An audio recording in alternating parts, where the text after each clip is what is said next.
பரிசுத்த ஆவியானவரால நிரப்பப்படணும்னா வாயை மூடிட்டு இருக்கிறதுனால நடக்காது. வாயை திறந்து அந்த ஆவியானவர் நம்மை நிரப்புறதுக்கு நம்ம அனுமதி தர வேண்டும். அவங்க வாய் திறந்தா தான் போத. ஆண்டவர் சொன்னார், அது உனக்கு வேண்டாம். நீ வாய் திறந்தனா நான் உனக்கு வார்த்தைகளை தர்றேன். இந்த அந்நிய பாஷையில பேசும்போது நீ ஆவியானவரால் நிரப்பப்பட முடியும். ஆமென். இன்னைக்கு பரிசுத்த ஆவியின் அபிஷேகத்தை பத்தி இன்னும் ஒரு சில விஷயங்களை ஆழமா நம்ம கத்துக்க போறோம். போன ஞாயிற்றுக்கிழமை இங்க வந்தபோது பரிசுத்த ஆவியின் அபிஷேகத்தை எப்படி பெற்றுக்கொள்வது அப்படின்னு சொல்லி நம்ம கத்துக்கிட்டோம். How to receive the anointing of the Holy Spirit. எப்படி பெற்றுக்கொள்றது அப்படின்னு அருமையான சத்தியங்களை கத்துக்கிட்டோம். நிறைய பேர் பெற்றுக்கொண்டீங்கன்னு சொல்லி நான் நம்புறேன். அநேகருக்கு அது ஆசீர்வாதமா இருந்திருக்கும். இப்போ அப்படியே நான் தொடர்றேன் பாருங்க. அதில் நம்ம கத்துக்கிட்டோம். பரிசுத்த ஆவியின் அபிஷேகத்தை பெற்றுக்கொள்ளணும். முதலாவது தெரிஞ்சுக்கணும், ஆவியானவர் நமக்குள்ளதான் இருக்கிறார். எங்க இருந்தோ ஓடி வந்து நம்மளை நிரப்பணும்னு இல்லை, நமக்குள்ளதான் இருக்கிறார். ரெண்டாவதா என்ன கத்துக்கிட்டோம்னா, ரொம்ப கஷ்டப்பட்டு பிரயாசப்படணுன்றதெல்லாம் ஒன்றும் இல்லை. ஏன்னா நான் அப்படி பண்ண பாருங்க, எல்லாருக்கிட்டையும் போய் சொல்லுவேன், எனக்கா ஜெபம் பண்ணுங்க, எனக்கு அபிஷேகம் கிடைக்கல, எனக்கா ஜெபம் பண்ணுங்க, அபிஷேகம் கிடைக்கலன்ட்டு எல்லா பாஸ்டர்ஸ் கிட்டையும் போவேன். இப்போ பாஸ்டர்ஸ் கிட்ட போய் ஜெபம் பண்றது தவறு நான் சொல்ல வரல.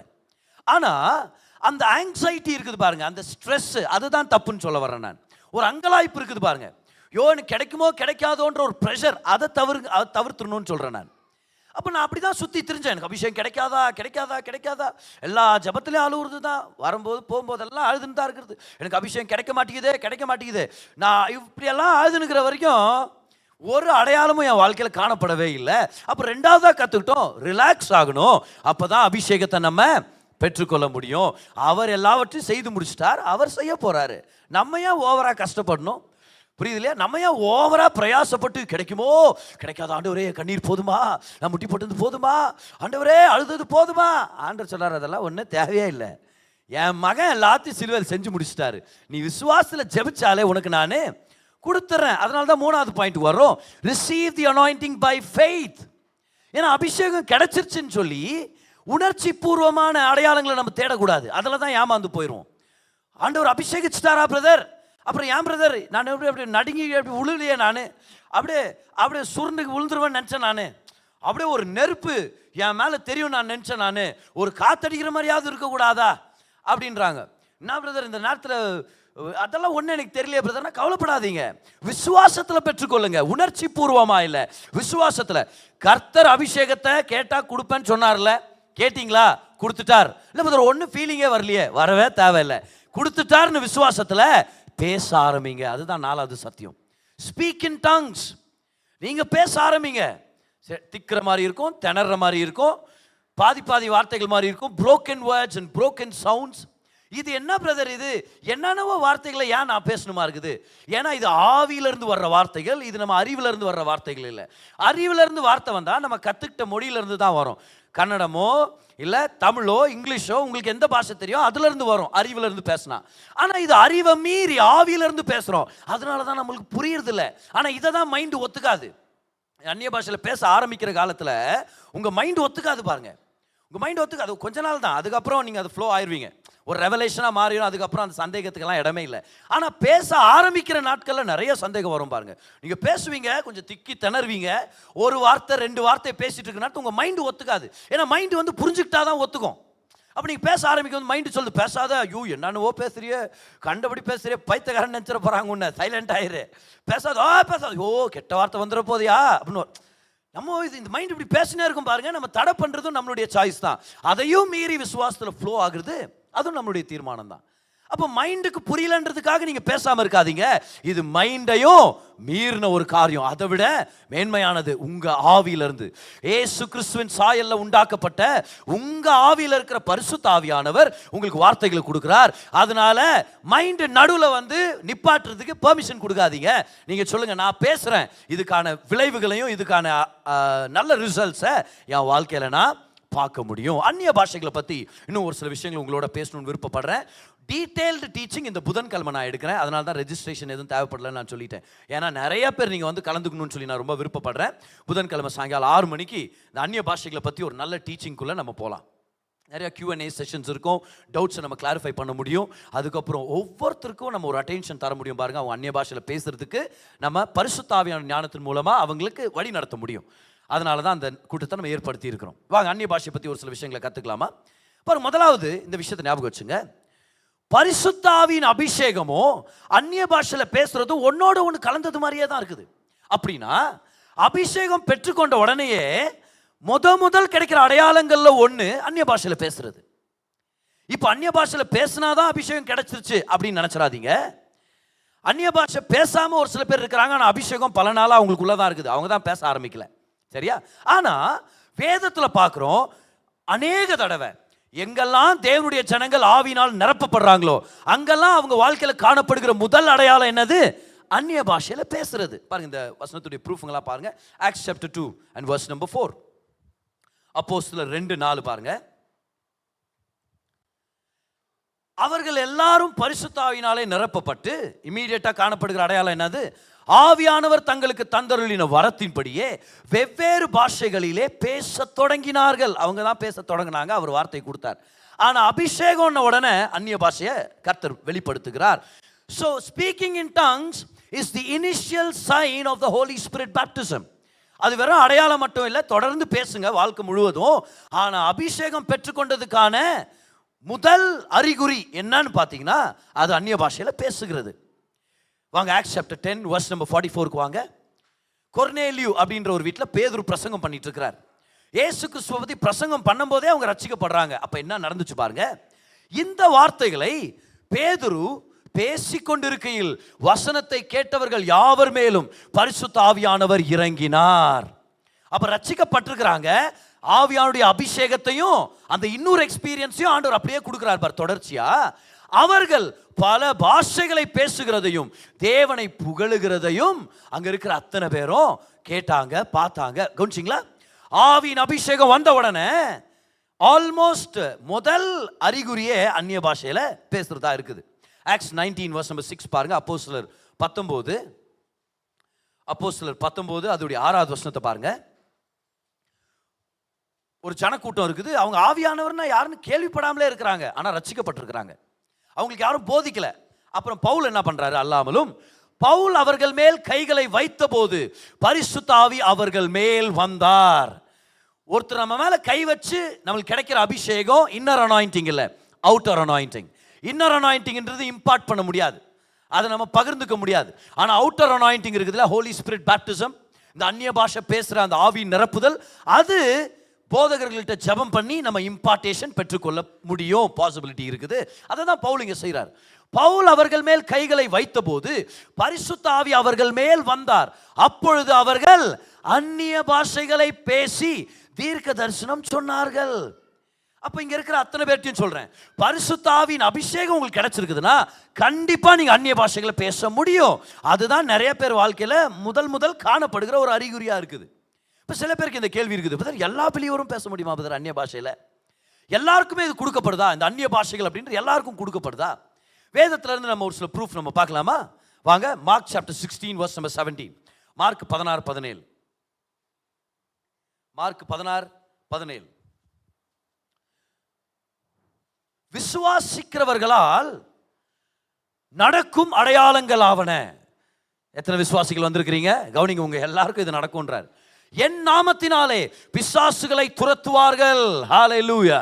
ஒவ்வொரு விசுவாசியும் பிசாசு பிடிச்சவங்க ஜெபம் பண்ண முடியும், அவங்க வாழ்க்கையில் விடுதலை அவங்க அனுபவிக்க முடியும். அடுத்தது பாருங்க, நவமான பாஷைகளை பேசுவார்கள். யாரு? விசுவாசிகள் அத்தனை பேரும். அப்ப எல்லா பிலீவர்ஸ்க்குமே இந்த கிஃப்ட் ஆஃப் டங்ஸ் அவைலபிளா இருக்குது. ஒரு சில பேருக்கு தருவார், ஒரு சில பேருக்கு தர மாட்டார் அப்படின்னு நினைக்காதீங்க. ஓ இவங்க பார், இவங்க இந்த மாதிரி ட்ரெஸ் போட்டு வந்திருக்கிறாங்க, இவங்க வெள்ளப்படவை கட்டிட்டு வரல, இவங்க வெள்ளப்படவை கட்டிட்டு வந்தாங்க, இவங்களுக்கு அந்நிய பாஷை கிடைக்கும், இவங்களுக்கு அந்நிய பாஷை கிடைக்காது, அப்படியெல்லாம் இல்லை. பார், இவங்க முக்காடு போட்டிருக்கிறாங்க, இவங்க முக்காடு போடல. பார், இவங்க வந்து இவங்க ஒரு நகை நட்டு போட்டிருக்கிறாங்க, இவங்க நகை நட்டு போடல, அப்படின்னு ஆவியானவர் பார்க்கறதே இல்லை. ஏசு கிறிஸ்துவின் ரத்தம் மட்டும்தான் நம்மளுடைய தகுதி. சத்தமா ஒரு ஆமென், ஹல்லேலூயா. அது ஒண்ணுதான் நம்முடைய தகுதி. ஹல்லேலூயா. இயேசு கிறிஸ்து ரத்தம் சிந்திட்டாரு, ரத்தம் சிந்தி எல்லாம் முடிந்தது அப்படின்ட்டாரு. ஆண்டவர் ஆசீர்வாதத்தை கொண்டு வர்றாரு. இவங்க முக்காடு போடல, சே அப்படின்னா என்னவோ ரத்தம் போதாதுன்ற மாதிரியும். புரியுது இல்லையா? என்னவோ இயேசுவின் ரத்தம் போதாதா ஒருத்தர் ஆசீர்வதிக்கப்படுறதுக்கும் வாழ்க்கை மாறுறதுக்காக? அப்போ ஜனங்களுடைய பாரம்பரியத்தினால் என்ன பண்றாங்க, ஒரு சில தவறான எண்ணங்களை கொண்டு வந்துடுறாங்க. ஆனால் வசனத்தில் நம்ம படிக்கிறோம் எல்லா விசுவாசிகளும் ஆண்டவருடைய வரங்களை பெற்றுக்கொள்ள முடியும். முக்கியமாக அந்நிய பாஷையில் பேசுகிற வரத்தை பெற்றுக்கொள்ள முடியும். இன்னும் 2 வசனத்தை உங்களுக்கு காமிக்கிறேன். Acts chapter 2 verse number 3 and 4. அப்போஸ்தலர் 2:3-4 பாருங்க. பெந்தகோஸ்தே அன்னைக்கு பரிசுத்த ஆவியானவர் இறங்கி வர்றாரு. யார் யார் மேல பிரதர் வந்தாரு, யார் யார் பேசினாங்க பாருங்க. அல்லாமலும் அக்கினிமயமான நாவுகள் போல பிரிந்திருக்கும் நாவுகள் அவர்களுக்கு காணப்பட்டு அவர்கள் ஒவ்வொருவர் மேலும் வந்து அமர்ந்தது. ஹல்லேலூயா. எந்தவித பார்ஷியாலிட்டி இல்லை, எல்லா பிலீவர் மேலேயும் வந்து அமர்ந்தது. அடுத்தது பாருங்க என்ன நடந்து சொல்லி, அவர்கள் எல்லாரும், எல்லாம் சொல்லுங்க, ஒவ்வொருவர் மேலும் அவர்கள் எல்லாரும் பரிசுத்தாவினால் நிரப்பப்பட்டு ஆவியானவர் தங்களுக்கு தந்தருளின வரத்தின்படியே வெவ்வேறு பாஷைகளிலே பேச தொடங்கினார்கள். All believers. 1 கொரிந்தியர் 14:5 வாங்க. அப்போஸ்தலர் பவுல் கொரிந்து சபைக்கு எழுதுறாரு. கொரிந்து பட்டணத்தில் இருக்கிற சபைக்கு எழுதி சொல்றாரு, நீங்கள் எல்லாரும் அந்நிய பாஷைகளை பேசும்படி விரும்புகிறேன். அப்படி சாத்தியம் இல்லைன்னா அவர் சொல்ல முடியுமா? அப்ப எல்லா பிலீவருமே அந்நிய பாஷையின் வரத்தை பெற்றுக்கொள்ள முடியும். ஹல்லேலூயா. உங்களை நீங்களே டிஸ்குவாலிஃபை பண்ணிக்காதீங்க. ஓ பிரதர், நான் வந்து கொஞ்ச நாள் நான் விசுவாசியாக இருக்கிறேன், நான் நிறைய பைபிள் படித்ததில்லை, இல்லை நான் நிறைய நேரம் ஜெபம் பண்ணதில்லை, இப்படியெல்லாம் சொல்லி உங்களை நீங்கள் டிஸ்குவாலிஃபை பண்ணிக்காதீங்க. பைபிள் படிங்க, ரெகுலராக படிங்க, நல்லா ஜெபம் பண்ணுங்க. ஜெப வாழ்க்கை ஆரோக்கியமாக இருக்கிறது ரொம்ப முக்கியமானது. ஆனால் கர்த்தர் கிரியைகளை பார்த்து ஒருத்தருக்கு அபிஷேகம் தர்றதில்லை, இயேசுவின் ரத்தத்தை பார்த்து தான் அபிஷேகம் கிடைக்குது. வரப்போகிற நாட்கள் அதை பற்றி பேசுகிறேன் பாருங்க. ரத்தத்தினால தான் என்ன, where there is blood then the anointing oil comes. அதை பற்றி நான் கொஞ்ச நாளுக்கு அப்புறம் பேச போகிறேன். ஆனால் இதுதான் நம்மளுடைய குவாலிஃபிகேஷன், இயேசுவின் ரத்தம். இந்த கொரிந்து சபைக்கிட்ட பேசுகிறார் இல்லையா, நீங்கள் எல்லாரும் அந்நிய பாஷையில் பேசணும்னு. இந்த சபை மக்கள் எத்தனை பிரச்சனையில் மாட்டிட்டு இருந்தாங்க தெரியுமா? முதலாவது பாருங்க, இந்த சபை மக்கள் நிறைய பிரிவினைகளுக்குள்ளே இருந்தாங்க. நீங்கள் 1 Corinthians 1 படிச்சுட்டு வந்தீங்கன்னா அது அப்போஸ்தலர் பவுல் கேட்பார், என்ன உங்களுக்குள்ள அவங்கங்க கேங்கை ஃபார்ம் பண்ணுறீங்கன்னு கேள்விப்படுறேன். பவுல் கேட்குறாரு, அப்படியே குரூப் ஆகுறீங்களா நீங்கள்? ஒருத்தர் நாடானா அப்போலோஸ் தான் எங்கள் பாஸ்டர்ன்ட்டு அவர்கிட்ட ஒரு கும்பலாக இருக்கிறீங்க. இன்னும் ஒரு சில பேர் பேதுரு தான் என் பாஸ்டர்னு அவர்கிட்ட ஒட்டின்னு இருக்கிறீங்க. சில பேர் பவுல் தான் பாஸ்டர்னு நீங்கள் பவுல்கிட்ட வந்து நிற்கிறீங்க. அப்போ அவர் கேட்குறாரு, பவுலா உனக்காக சிலுவையில் மறைச்சான்னு கேட்குறாரு. நானா உனக்காக மறைச்சேன். அப்புறம் அவர் சொல்கிறாரு, பார் இங்கே இருக்கிற எல்லா பாஸ்டர்களும் உங்கள் நன்மைக்காக தான். அதனால் ஒருத்தரை மட்டும் பிடிச்சிக்கிட்டு வேறவங்கள்ட்ட கர்த்தர் கொடுத்துருக்கிற ஊழியத்தையும் அபிஷேகத்தையும் மிஸ் பண்ணிடாதீங்க. அப்போ முதல்ல அந்த சபையில் பிரிவினைகள் இருந்துச்சு. அப்பேற்பட்ட சபையில் அவர் என்ன சொல்லியிருந்திருக்கலாம், அந்நிய பாஷையே பேசாத அப்படின்னு சொல்லியிருந்திருக்கலாம். சும்மா கண்டபடி உள்ளுக்குள்ளே சண்டை போட்டுக்கிறீங்க, உங்களுக்கெல்லாம் என்ன அந்நிய பாஷை அப்படின்னு திட்டாம நீங்கள் பேசுங்கன்றார். அது மட்டும் இல்லை பாருங்க, அந்த சர்ச்சில் என்ன நடந்திருக்குது, ஒரு சில பேர் சர்ச்சு முடிச்சிட்ட பிறகு போகிற வழியில் வேசித்தனம் பண்ணுற ஒரு சில லேடிஸை பார்த்துட்டு அந்த வேசித்தனத்துக்குள்ளே இவங்க போயிட்டு வந்துடுது. ஏன்னா இவங்க இயேசு கிறிஸ்துக்குள்ள ரட்சிக்கப்படுறதுக்கு முன்னாடி அந்த கலாச்சாரமே அப்படிதான் இருந்துச்சு. கொரிந்து பட்டணமே வேசித்தனம் நிறைஞ்ச ஒரு பட்டணமா இருந்துச்சு. அவங்க வணங்கின அந்த தேவதைகள், முன்னாள் தேவதைகளா இருக்காங்களே, அவங்களெல்லாம் வழிபடுற விதமே அப்படிதான். டெம்பிள் ப்ராஸ்டிடியூட்ஸ் இருப்பாங்க. ஸோ அவங்க என்ன பண்ணுவாங்க, இயேசுவை ஏற்றுக்கொள்றதுக்கு முன்பதாக அப்பேற்பட்ட ஆராதனை நடத்தி முடிச்சுட்டு அந்த வேசித்தனம் பண்றது ஒரு ஆராதனை செயல் மாதிரி அவங்களுக்கு. இவங்க என்ன பண்ணியிருக்கிறாங்க, ரட்சிக்கப்பட்ட பிள்ளைகள் சர்ச்சுக்கு வந்து சர்ச்சுட்டு முடிச்சுட்டு போகும்போது வேசிகள் நின்றுக்கிற நேரத்தில் விபச்சாரம் பண்ணிட்டு போகிறது. பவுல் கேட்குறாரு, என்னப்பா பண்ணுகிறீங்கன்னு கேட்குறாரு. என்ன இதெல்லாம் பண்ணலாமா நீங்கள்? அவர் சொல்கிறாரு, உங்கள் சரீரம் அவருடைய தேவாலயம்னு உங்களுக்கு தெரியாதா? ஆவியானவர் உங்களுக்குள்ளே இருக்கிறாரு. கிறிஸ்துவின் சரீரத்தை போய் ஒரு வேசியோடு இணைக்கிறீங்களே அப்படின்னு அவங்கள்ட்ட ஒரு 4 வார்த்தை நறுக்குன்னு பேசுகிறாரு. கரெக்டாக பேசுகிறாரு. ஏன் அப்படி பண்ணுறீங்கன்னு. இப்போ இந்த மாதிரி சபையை பார்த்து சொல்லாமா, எல்லாரும் அந்நிய பாஷையில் பேசுங்கன்னு, அந்நிய பாஷையை வேண்டாம் அப்படின்னு நம்ம சொல்லியிருந்திருக்க நம்மளுக்கு டெம்ப்ட் ஆகுது. அது மட்டும் இல்லை பாருங்க, இந்த சர்ச்சில் கம்யூனியன் நேரத்தில் அவங்க கொடுக்குற திராட்சை ரசம் வந்து கொஞ்சம் போதை இருக்கிற திராட்சை ரசம் தான். அந்த ஊர்லலாம் அதுதான் கிடைக்கும், மெடிட்டரேனியன் ரீஜன் அது. கம்யூனியன் நேரத்தில் என்ன பண்ணியிருக்கிறாங்க, ஒரு சில பேர் இருக்கிற திராட்சை ரசத்தெல்லாம் நிறையா எடுத்து அவங்களே குடிச்சுட்டு போதையில் உட்காந்துக்கிறாங்களாம் சர்வீஸில். பவுல் அதை பற்றி எழுதுறாரு. கொஞ்சம் பேருக்கு கம்யூனியன் கிடைக்கல, அங்கே இருக்கிற பிரதருங்களுக்கெல்லாம் கிடைக்கல. என்ன ஆச்சுன்னா, இங்கே இருக்கிற பிரதருங்க, praise the Lord brother, amen, super. Paul கேட்குறாரு, என்னப்பா பண்ணுகிறீங்க? எல்லாருக்கும் கிடைக்க வேண்டிய அந்த திராட்சை ரசத்தை எடுத்து நீங்க குடிச்சுட்டு போதையத்தின் உட்காந்துக்கிறீங்களா சர்ச்சில்? ஏன் இப்படி பண்றீங்க? இப்பேற்பட்ட சபை மக்கள் மத்தியில அப்போஸ்தலர் பவுல் சொல்றாரு, நீங்கள் எல்லாரும், சத்தமா ஒரு ஆமென் சொல்லுங்க இந்த நேரத்தில், நீங்கள் எல்லாரும் அந்நிய பாஷைகளை பேசும்படி விரும்புகிறேன். அப்படின்னு என்ன அர்த்தம்? ஒரு விசுவாசி அவர் தன்னுடைய வாழ்க்கையில ஒரு சில கெட்ட பழக்கங்களை ஜெயிச்சு அப்படியே திருந்தி அவர் வந்துட்டு இருக்கிறாரு. ஆனாலும் அவருடைய தகுதி அவருடைய பரிசுத்தம் இல்லை. அவருடைய தகுதி இயேசுவின் ரத்தம் மட்டுமே. இயேசுவின் ரத்தத்தால கழுவப்பட்டனா அப்ப அபிஷேகத்துல நீ செயல்பட முடியும். அப்ப முதலாவது என்ன பார்த்தோம்? இந்த ஆவியின் அபிஷேகம் கிடைக்கும் போது அந்நிய பாஷைன்றது தான் ஒரு முதல் அறிகுறியா இருக்குது. அதனால தைரியமா பேசுங்கன்ற. ரெண்டாவது, எல்லா பிலீவருக்கும் இது அவைலபிளா இருக்குது. இதை விட்டுறாதீங்க. எல்லா பிலீவருக்கும் இந்த அந்நிய பாஷை பேசுறது அவைலபிளா இருக்குது. ஆனா நம்மளுக்கு இந்த ஒரு வசனம் நம்மளுக்கு ஒரு கன்ஃபியூஷனை கொண்டு வந்துடும். அந்த வசனத்துக்கு போயிடலாம் வாங்க எல்லாரும். 1 Corinthians chapter 12. ஏன்னா ஒரு கிட்டத்தட்ட ஒரு 2 வருஷ காலம் பாருங்க, 2004 2006 வரைக்கும் நான் நிறைய இடத்துல ஒரு அங்கலாய்ப்பில் சுத்திட்டு இருந்தேன். எனக்கு அந்நிய பாஷை கிடைக்காதா, எனக்கு அபிஷேகம் கிடைக்காதா, ஓ ஆண்டவரே என்ன அபிஷேகம் மாட்டீரோ அப்படின்ட்டு நிறைய இடத்துல ஒரு அங்கலாய்ப்பில் இருப்பேன் பாருங்க. அப்போ நான் இந்த வசனத்தை படிச்சுட்டேன். இந்த வசனத்தை படிச்சுட்டு நான் என்ன சொன்னேன், என்னுடைய அண்ணன்மார்கள் இருக்கிறாங்களே சர்ச்சில் போதகர்கள், அவங்கள்ட்ட சொன்னேன், பாருங்கண்ணா இங்கே என்ன போட்டுருக்குது பாருங்கண்ணா, எல்லாருக்கும் அந்நிய பாஷை கிடைக்காதுன்னு போட்டுருக்குது பாருங்க, அதனால தான் எனக்கு கிடைக்கலையாக்கும் அப்படின்னு நான் சொன்னேன். கான்டெக்ஸ்ட்டை பார்த்துடலாமா, என்ன அர்த்தத்தில் இருக்குன்னு சொல்லி. இப்போ 3 வசனங்களை பார்த்தோம். 3 வசனத்திலும் கர்த்தர் என்ன தெளிவுபடுத்துகிறார் நமக்கு? ஒவ்வொரு விசுவாசியும் அந்நிய பாஷைகளில் பேச முடியும், எல்லாருக்கும் அவைலபிளாக இருக்குது. ஆனால் இந்த வசனத்தை பாருங்களேன். இப்போ நீங்கள் வசனத்தை படிக்கும் போதே அதோடைய கான்டெக்ஸ்ட்டை கற்றுக்கணும். இது எல்லா விசுவாசிகளுக்கும் பேசி இருக்கிறாரா, இல்லை ஊழியத்தில் இருக்கிற ஊழிய அழைப்புகளை பற்றி பேசிட்டு இருக்கிறாரா அப்படின்னு சொல்லி பாருங்க. வசனத்தை படிக்கும் போது, தேவனானவர் சபையிலே முதலாவது அப்போஸ்தலரையும், இரண்டாவது தீர்க்கதரிசிகளையும், மூன்றாவது போதகர்களையும், பின்பு அற்புதங்களையும், பின்பு குணமாக்கும் வரங்களையும், ஊழியங்களையும், ஆளுகைகளையும், பலவித பாஷைகளையும் ஏற்படுத்தினார். Context, what is the context? Is this talking about the general believer or is it talking about ministry callings? இது ஒரு பொதுவான விசுவாசி கூட்டத்துக்கு பேசுறாரா, இல்லனா விசுவாசிகளை பத்தி பேசுறாரா, இல்ல ஊழிய அழைப்புகளை பத்தி பேசிட்டு இருக்கிறார் இந்த இடத்துல? புரிஞ்சுச்சா? ஊழிய அழைப்புகள் தானே. It's talking about ministry. அப்ப மினிஸ்ட்ரின்னு வரும்போது கேட்கிறாரு, இது பாருங்க, இது இப்பேற்பட்ட ஜனங்களா இருக்கிறாங்க, இப்பேற்பட்ட அழைப்புகள் இருக்குதுன்னு சொல்லிட்டு அடுத்ததா கேள்வி கேட்கிறாரு பாருங்க. இப்ப நீங்க கரெக்டா ஆன்சர் பண்றீங்களா பார்க்கலாம். எல்லாரும் அப்போஸ்தலர்களா? என்ன ஆன்சர் என்னது? அந்த கேள்வியில இருந்து நமக்கு தெரியுது ஆன்சர் என்னது. இல்லை நல்லா இல்லை அப்படி சொல்லுங்க பார்க்கலாம், நல்லா தெளிவா. ஓகே, எல்லாரும் அப்போஸ்தலர்களா? இந்த கல்யாணம் பண்ணி வைக்கும்போது ரொம்ப தெளிவாக சொல்லணும், சரியா? மாப்பிள்ளை ஆகிய நான், மணப்பெண்ணாகிய இவரை முழு மனதோட நேசிக்கவும் பராமரிக்கவும் பாதுகாக்கவும் நான் வாக்கு கொடுக்கிறாயா? அப்படி நம்ம கேட்குறோம். நீ ஒத்துக்கிறியா கல்யாணம் அப்படின்வாங்க சில நேரத்தில். பிரதர் இல்லை இல்லை, கரெக்டாக பேசணும். ஆம் கட்டிக்கிறேன், எனக்கு ஆசை இருக்குது, அப்போ பேச சொல்கிறோம், வாய் திறந்து பேசுங்க. இப்போவே சைலண்ட் ஆகிட்டா அப்புறம் கல்யாணத்துக்கு அப்புறம் எப்படி பழகிறது இல்லையா? பேசணும், பேச கற்றுக்கணும். அந்த மாதிரி இப்போ நீங்கள் கரெக்டாக பேசணும். ஆல்ரைட், கரெக்டாக கேள்வி வந்து ஆன்சர் பண்ணுங்க பார்க்கலாம். இதெல்லாம் ஊழிய அழைப்புகளை பற்றி. எல்லாரும் அப்போஸ்தலர்களா?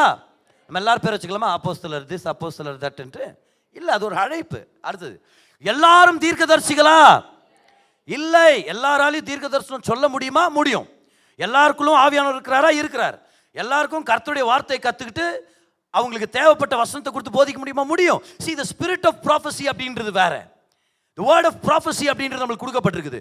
ஆனா the office of a prophet அப்படின்றது வேற. அப்படின்னா முழு நேரம் தீர்க்க தரிசன ஊழியத்தை செய்யும் அந்த அழைப்பு அப்படின்றதே வேற. அப்ப அந்த கேள்வி வரும் திரும்ப, எல்லாரும் தீர்க்கதரிசிகளா? இல்லை. எல்லாரும் போதகர்களா? இல்லை. எல்லாரும் அற்புதங்களை செய்கிறவர்களா? இல்லை. இப்ப நல்லா கவனிங்க, அற்புதத்தை பிலீவ் பண்ணலாம், அற்புதத்துக்காக செய்யலாம். ஆனா ஒரு சில பேருக்கு அவங்க வந்து நின்னாலே அற்புதங்கள் நடக்க ஆரம்பிச்சிடும். அது என்னது? அற்புதங்களின் வரம். அது ரொம்ப வித்தியாசமானது. கேத்ரின் குல்மனா இருக்கலாம், பாஸ்டர் பெனிஹினா இருக்கலாம், ஓரல் ராபர்ட்ஸா இருக்கலாம், இவங்கெல்லாம் பார்த்தீங்கன்னா வேற லெவல் அற்புதங்கள் அனுபவிக்கிறாங்க. இப்போ இன்னொரு விஷயத்தை கவனிங்க. அருமையான ஐயா சொன்னார், ஆம்னு சொன்னார். எந்த வகையிலனா, அவர் சொன்னது கரெக்ட். எந்த வகையிலனா, இங்க இருக்கிற ஒவ்வொரு விசுவாசிக்கும் கர்த்தர் அற்புதங்களை செய்வார். இங்க இருக்கிற ஒவ்வொரு விசுவாசியும் விசுவாசத்தினால அற்புதங்களை பெற்றுக்கொள்ள முடியும். ஆனா பல ஜனங்களுக்கு ஒரு அழைப்பாக அற்புதங்களை நடப்பிக்கிறது ஒரு சில பேர்களுக்கு கர்த்தர் கொடுத்திருக்கிறார். அப்ப ஆன்சர் என்னது? எல்லாரும் எல்லாரும் குணமாக்கும் வரங்கள் உடையவர்களா? இல்ல, எல்லாருக்கும் குணமாக்குற விசுவாசம் இருக்குது. ஒவ்வொரு விசுவாசி இன்னொருத்தருக்கு ஜெபிக்கலாம். ஆனா வரம் அப்படின்றது அது அழைப்புக்கு சம்பந்தப்பட்டது. குணமாக்குற வரம் எல்லாருக்கும் இருக்குதா? இல்ல. அப்ப இந்த கேள்வி ஃபுல் பட்டியல் ஃபுல்லா இல்லைன்றது தான் கரெக்ட் ஆன்சர். ஆல்ரைட், இல்லைன்றது தான் கரெக்ட் ஆன்சர். சரியா? இப்போ திரும்பியும் verse நம்பர் 29 இருந்து வந்துடலாமா? வேகமாக வந்துடலாமா? இப்போ கரெக்டாக ஆன்சர் பண்ணுறீங்களா பார்க்கலாம். ஓகே, எல்லாரும் அப்போஸ்தலர்களா? எல்லாரும் தீர்க்கதரிசிகளா? எல்லாரும் போதகர்களா? இப்போ எல்லாரும் சொல்லிக் கொண்டிருக்கிறார்களா? இல்லை, அதுவும் இல்லை. எல்லாரும் சொல்ல மாட்டேங்கிறீங்க. இப்போ எல்லாரும் சத்தமா சொல்லு. எல்லாரும் அற்புதங்களை செய்கிறார்களா? இல்லை. அடுத்தது வாங்க. ஓகே, எல்லாரும் குணமாக்கும் வரங்கள் உடையவர்களா? எல்லாரும் அந்நிய பாஷைகளை பேசுகிறார்களா? இப்போ நம்மளுக்கு ஒரு கன்ஃபியூஷன் வருதா இல்லையா? என்ன பிரதர் இது எல்லாம் இல்லை இல்லை இல்லைன்னு வந்து இந்த இடத்துல மட்டும் இப்போ கொஞ்ச நேரத்துக்கு முன்னாடி 3 வசனத்தை எடுத்து காமிச்சேன் நான். எல்லா விசுவாசிகளும் பேச முடியும்னு. இது என்ன வசனம் இப்படி இருக்குது? எல்லாரும் வியாக்கியானம் பண்ணுகிறார்களா? இல்லை. இப்போ இந்த கான்டெக்ஸ்ட் ஊழிய அழைப்பை பத்தி நம்ம படிச்ச 3 வசனங்கள் பொதுவான விசுவாசிக்கு சேர்ந்த விஷயங்கள். அப்படின்னா என்ன அர்த்தம்? 2 வகையான அந்நிய பாஷைகள் இருக்குது. ஒரு வகையான அந்நிய பாஷை எல்லா விசுவாசிக்கும் கொடுக்கப்படுது. ஆனா ஒரு ஸ்பெஷல் அந்நிய பாஷை இருக்குது. அது ஊழியத்தில் இருக்கிற ஒரு சில பேருக்கு ஒரு சில காலகட்டத்தில் மட்டும் கொடுக்கப்படுகிறது. புரிஞ்சுக்கிட்டவங்க ஒரு ஆமென் சொல்லுங்க இந்த நேரத்தில். அப்போ எல்லா பிலீவருக்கும் கிடைக்கிற பிலீவர்ஸ் கிஃப்ட் ஆஃப் டங்ஸ் ஒன்று இருக்குது. அது எல்லாருக்குமே. ஆனா மினிஸ்ட்ரி கிஃப்ட் ஆஃப் டங்ஸ் இருக்குது. அது ஒரு சில பேருக்கு மட்டும் ஒரு சில காலகட்டத்தில் கர்த்தரே அதை ரிலீஸ் பண்றாரு. அது அவங்களுடைய கையில, அவங்களுடைய தீர்மானத்தில் அது இல்லை. எல்லாரும் 2 விரல் எடுத்துங்க, அப்படி காமிங்க. செப்பரேட்டா எடுத்து காமிக்காதீங்க தயவு செய்து. ஹல்லேலூயா. ஓகே ஓகே, 2 விரல காமிங்க பார்க்கலாம். எல்லாரும் சொல்லுங்க பார்க்கலாம். 2 வகையான அந்நிய பாஷைகள் சொல்லுங்க. விசுவாசிக்கு கொடுக்கப்படுகிறது, ஊழியத்தின் வரமானது. இப்போ ஒரே ஒரு விரல காமிங்க பார்க்கலாம். எல்லாரும் சொல்லுங்க பார்க்கலாம். இந்த வரம் அந்நிய பாஷையின் வரம், விசுவாசி கொடுக்கப்படுகிற வரத்தை நான் விட போறதில்லை, அது என்னுடையது. ஆனா அந்த 2வது வரம் இருக்குது பாருங்க. இது ஒரு சில பேருக்கு ஒரு சில டைம்ல மட்டும் தான் நடக்கும். ஃபார் எக்ஸாம்பிள் பாருங்க, ஒரு குரூப் ஆஃப் பீப்புள், ஒரு ஜனக்கூட்டம் சைனாக்கு போனாங்க மினிஸ்ட்ரி பண்றதுக்காக. அந்த சீன தேசத்துக்கு போய் அங்கே ஊழியம் பண்ணலான்னா இவங்களுக்கு அந்த பாஷை தெரியல. இவங்க போன முதல் ஒரு சில நாட்கள் இது. அந்த ஊர் ஜனங்கள்லாம் அவங்களை ரொம்ப சந்தேகமாக பார்க்குறாங்க. ஏன் ஒரு சில பேர் அவங்களுக்கு ஏதாவது ஒரு டிஸ்டர்ப் பண்ண, அவங்கள ஏதாவது தொல்லை கொடுக்கணும்னு நினச்சாங்க. ஒரு நாள் நைட் என்ன பண்ணியிருக்கிறாங்க, அந்த சுற்று வட்டார ஜனங்கள்லாம் இவங்க யாருன்னு போய் கேட்டு 2 அடி அச்சா தான் ஆகும்னு சொல்லி ஒரு தொல்லை கொடுக்கறதுக்காக வந்திருக்கிறாங்க பாருங்க. அதே நேரத்தில் இவங்க ஜெபம் பண்ணிட்டு இருந்திருக்கிறாங்க. இவங்க ஜெபம் பண்ணும்போது அந்நிய பாஷையில் ஜெபம் பண்ணிட்டு இருக்க வந்து நிற்கிற அத்தனை பேருக்கும் அந்த சைனா பாஷையிலே போய் சேர்ந்துருச்சு, அவங்க மொழியிலே போய் சேர்ந்துருச்சு. அங்க அடிக்கணும்னு வந்தவங்க எல்லாரும் நின்று சத்தியத்தை கேட்டு நிறைய பேருடைய உள்ளத்தை கர்த்தர் தொட்டார். இது எந்த வரம்? இது எல்லா பிலீவருக்கும் செயல்படுகிற வரம் இல்லை, இது விசேஷித்தது. இது ஊழியத்துக்கு போற நேரத்தில் அவங்களுக்கே தெரியல அது நடந்துனுக்குதுன்ட்டு கர்த்தர் அப்படி செய்கிறார். ஒரு போதகர், அவர் ஒரு செக்குலர் டிவி சேனல்ல பிரசங்கம் பண்ணிட்டு இருக்கிறார். காஸ்பிள் டிவி சேனல்ஸ்ல அந்நிய பாஷையில் பேசுறது காமன், அது பிரச்சனை இல்லை. ஆனா செக்குலர் டிவி சேனல்ல ஒருத்தர் ஒரு ப்ரோக்ராம் எடுத்து நடத்திட்டு இருக்கிறார். நடத்தும் போது வாங்க எல்லாரும் உங்களுக்கு ஜெபிக்கிறேன்னு சொல்லி ஜெபம் பண்ணும்போது அந்நிய பாஷையில் ஜெபிச்சிட்டார். அவருக்கு உள்ள அந்த ஃப்ளோ இருந்துச்சு, அப்படியே ஜெபிச்சு முடிச்சிட்டார் அந்நிய பாஷையில். அது அவங்க வரவேற்க மாட்டாங்க அந்த டிவி சேனல்காரங்கெல்லாம்.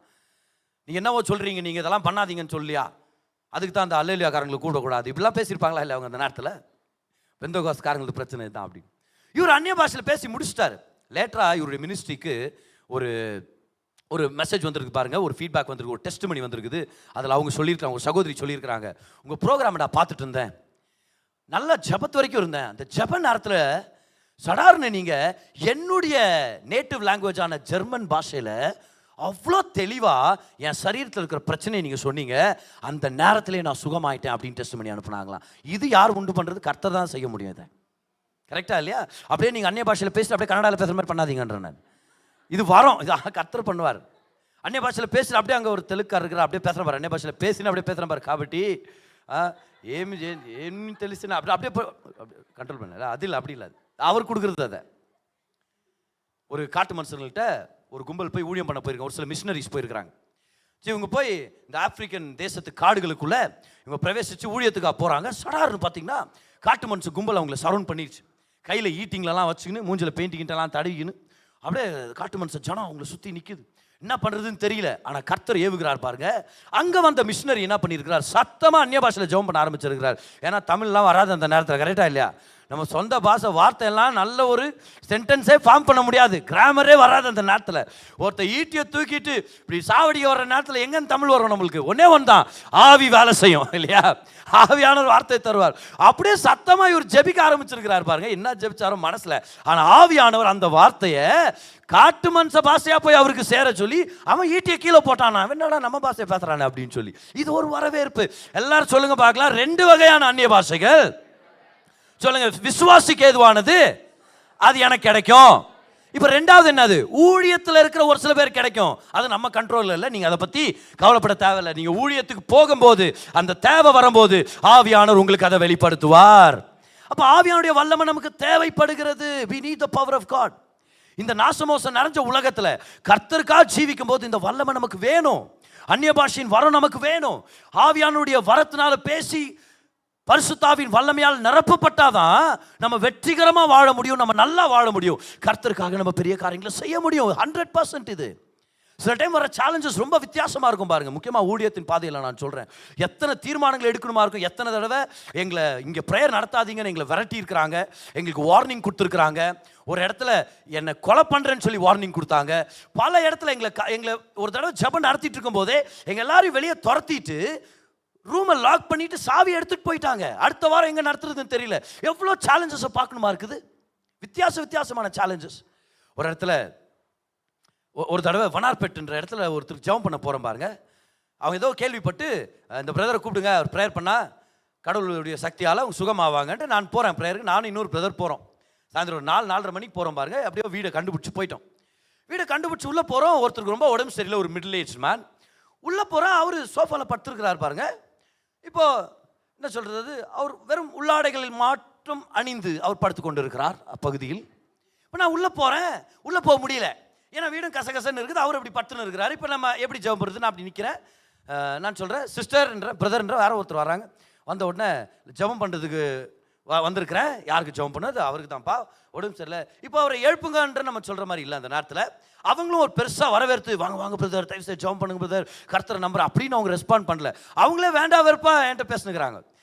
சரி வந்ததுக்கு நம்ம ஜெபம் பண்ணிடலாம். நான் சொன்னேன், ஒன்றும் எழுப்பாதீங்க அவரை, நான் இங்கேருந்தே ஜெபம் பண்ணுறேன்ட்டு வாசல்லே நின்று ஒரு ஜெபம் பண்ணிட்டு நான் போயிட்டேன். ஆண்டவரே அவர் சுகமாக்குங்க, உச்சம் தலையிலேருந்து உள்ளம் கால் வரைக்கும் வல்லம் இறங்கட்டும் இயேசுவின் நாமத்தில் சுகமாக்குங்க ஆண்டவரே அப்படின்னு. எப்படி பிரதர் தெரியும் இப்படி தான் ஜெபம் பண்ணீங்கன்னு? இப்படி தான் ஜெபம் பண்ணுகிறேன், எல்லா காலகாலமும் இப்படி தான் பண்ணுகிறேன் நான்.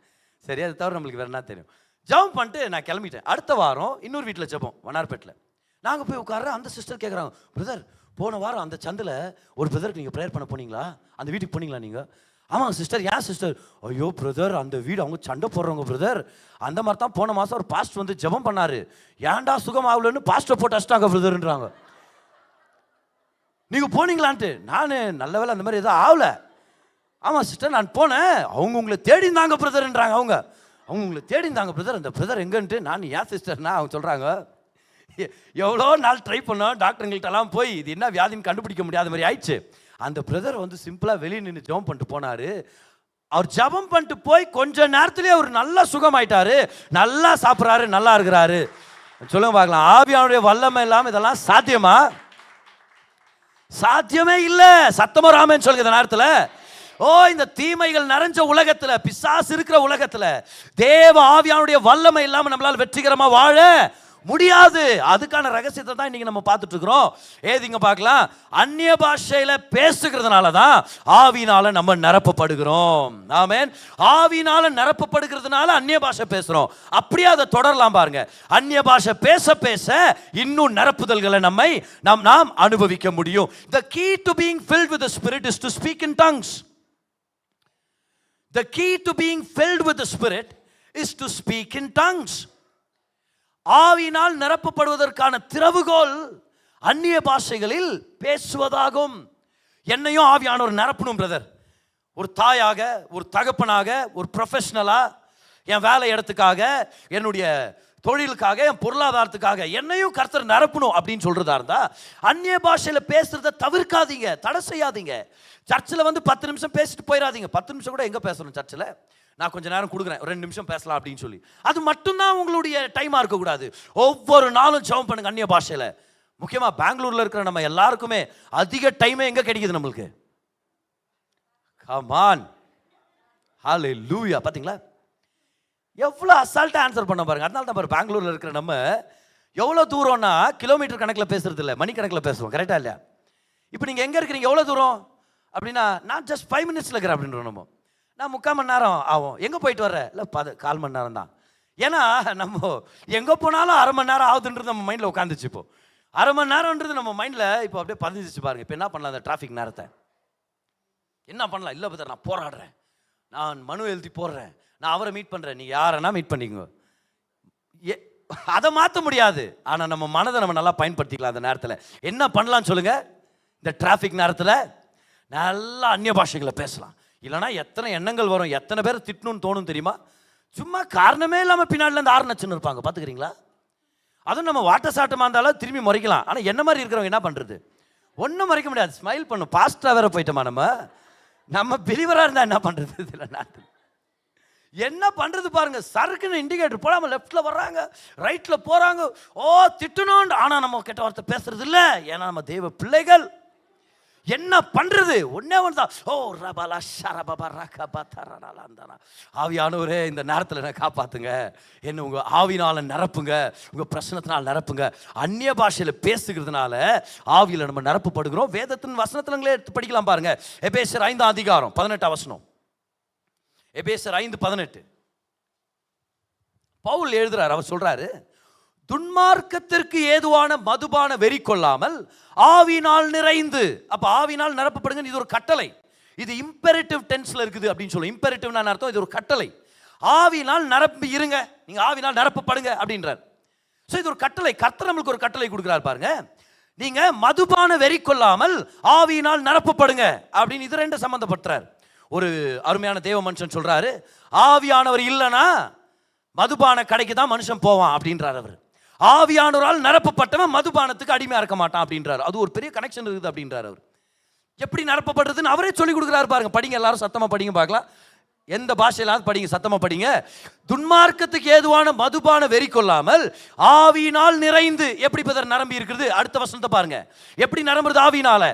சங்கீதங்களினாலும் கீர்த்தனைகளினாலும் ஞான பாட்டுகளினாலும் ஒருவருக்கொருவர் புத்தி சொல்லிக் கொண்டு உங்கள் இருதயத்தில் கர்த்தரை பாடி கீர்த்தனம் பண்ணி. இங்கிலீஷ் பைபிள்ல பாருங்க எப்படி வருதுன்னு சொல்லி, speaking to one another in psalms, hymns and spiritual songs. Underline பண்ணுங்க, அந்த spiritual songs அப்படினு அண்டர்லைன் பண்ணுங்க. ஞான பாடல்கள், ஞான பாட்டுகள் இருக்கு தெரியுமா? இது ஆவியானவர் கொடுக்கிற அந்நிய பாஷையின் பாடல்கள் அப்படின்றாரு. spiritual songs, songs out of your spirit. Brother, ஆவியில நிரப்பப்படணும். எப்படி? நல்லா கர்த்தரை துதிங்க, ஆராதிங்க. அது மட்டும் இல்ல, ஹோலி ஸ்பிரிட் கொடுக்கிற அந்நிய பாஷையில கர்த்தரை துதிங்க, அந்நிய பாஷைகள்ல கர்த்தரை பாடுங்க. நீங்க அந்நிய பாஷையில துதிக்கவும் பாடவும் பரிசுத்த ஆவியினால நீங்க நிரப்பப்படுவீங்க. அதனால தான் இன்னொரு தடவை சொல்றேன், பரிசுத்த ஆவியினால் நிரப்பப்படுவதற்கான திறவுகோலே அந்நிய பாஷையில் பேசுகிறது தான். அந்நிய பாஷையில பேசுறது என்ன அருமையா இருக்குது பாருங்க. அவர் சொல்றாரு, இங்கிலீஷ் பைபிள்ல பார்க்கிறோம், speaking to one another in psalms, hymns and spiritual songs அப்படின்றார். அப்போ அந்நிய பாஷையில பாடலாம், அந்நிய பாஷையில பேசலாம், ரெண்டையும் நம்ம செய்யலாம் அப்படின்ற. நான் ரெண்டையும் நம்ம செய்யலாம். சில பேர் பாட்டையே பேசுற மாதிரி தான் பண்ணுவாங்க. அதையும் ஆண்டவர் போட்டார் அந்த இடத்துல. Speaking to one another in songs அப்படின்ட்டார். ஏன்னா சில பேர் பாடுறேன்ட்டு பேசின்னு இருப்பாங்க, பார்த்துக்கிறீங்களா? தெரியுமா, ஸ்கூலுங்கள் அப்படி நடக்கும். ஜனகணமன நேஷனல் ஆந்தமா நம்ம கனப்படுத்துறோம், ஆனால் அதை அது பேசின ரேப் பண்ணின்னு இருப்பான் ஒருத்தன், பார்த்துக்கிறீங்களா? பக்கத்தில் நின்று ஜெய ஹே ஜெய ஹே ஜெய ஜெய ஜெய முடிச்சு அப்படியே முடிச்சுருப்பாங்க.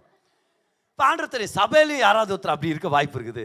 பாடுறேன்ட்டு வெறும் பாட்டை பேசின்னு இருப்பாங்க. ஆண்டவர் சொல்லார், உன்னையும் நான் நேசிக்கிறேன், உனக்காக நான் எழுதியிருக்கிறேன், பாட்டை பேசு பரவாயில்ல அப்படின்றார். பாட்டை பேசு. Speaking to one another in psalms, hymns and spiritual songs, singing and making melody in your heart. ஏன்னா ஒரு சில பேருக்கு தொண்டை வழியாக மெலடி வரமாட்டேங்குது. சரி, நீ மனசுல பண்ணிக்கமா அப்படின்றாரு.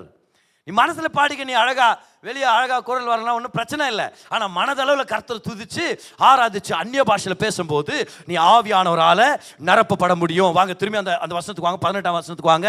அவர் சொல்றார், மதுபான வெறி கொள்ளாமல் பரிசுத்த ஆவியினால் நிரம்பியிரு. எப்படி அப்போஸ்தலர் பவுல் அப்படி நடக்கும்னா, அவர் சொல்றாரு, அந்நிய பாஷையில் பேசுங்க, அந்நிய பாஷையில் பாடுங்க, அப்ப நீங்க பரிசுத்த ஆவியானவரால் நிரப்பப்பட முடியும்.